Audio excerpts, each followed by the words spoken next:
MotorWeek is made possible by Rock Auto, Tire Rack, and Die Hard.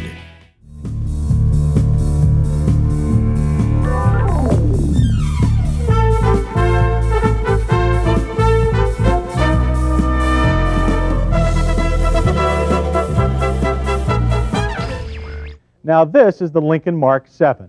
Introduced for the '84 model year, we tested their sporty LSC version. And despite a few flaws, we were pretty impressed.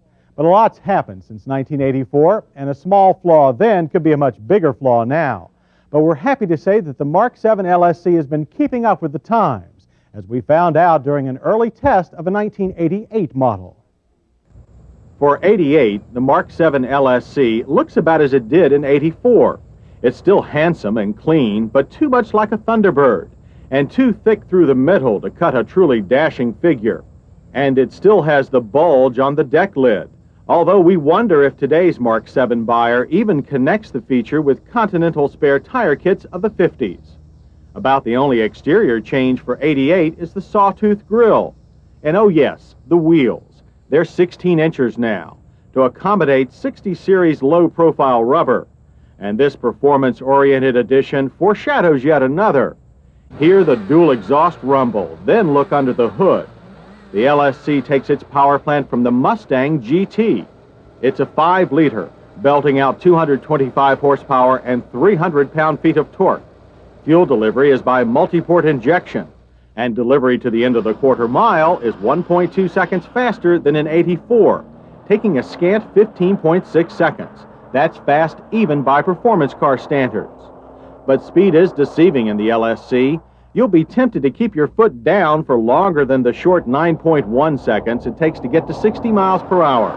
But the '88 LSC isn't merely faster. It stops better too.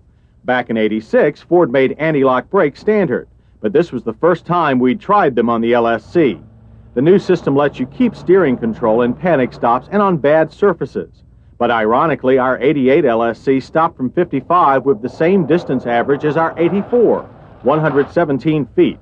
There is still noticeable brake fade and nosedive in hard stops. So while the brakes are very good overall, they're still not quite as good as those on some European coupes. The LSC suspension was also upgraded for '86, and for '88, 60 series tires make the Mark even quicker to respond than before. Steering feedback is good. There's lots of expected body roll from the airbag suspension, but inside it feels great. There's mild plow from the front, and the rear end stays firmly planted. Overall, the LSC is a very good handler for its size. There are some upgrades for the inside as well, but most of the Mark VII's features remain as before.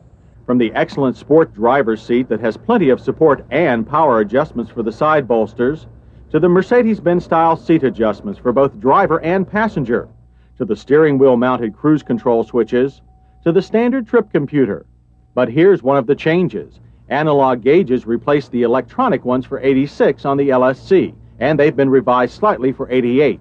But because they had to fit into the same space as the digital unit, they're still too small and lack readouts for volts or oil pressure. We were happier with the new optional JBL sound system. It has more speakers than Congress, and they all work in harmony. While the radio is easy to reach, the controls for heat and ventilation require some stretching. And while the car is in park, the climate controls are blocked by the shifter.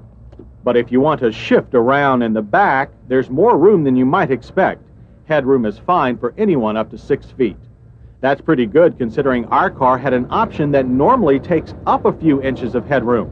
This glass sunroof will set you back $1,319.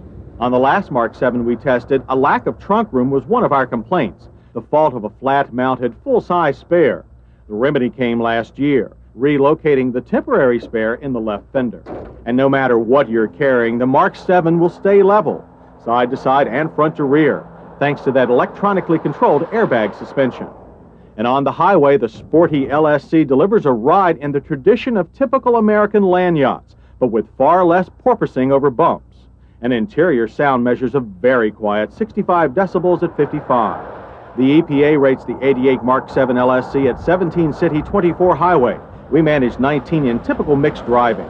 While mileage has gone down some, the price hasn't really gone up. Fully equipped, our much improved 88 model costs $27,299. That's only $3,000 more than in 84. How many Japanese or German cars have improved so much and risen so little in price? And it's value that tops our list of hits. You can't touch a European luxury performance coupe of this caliber for much less than twice the price of the LSC.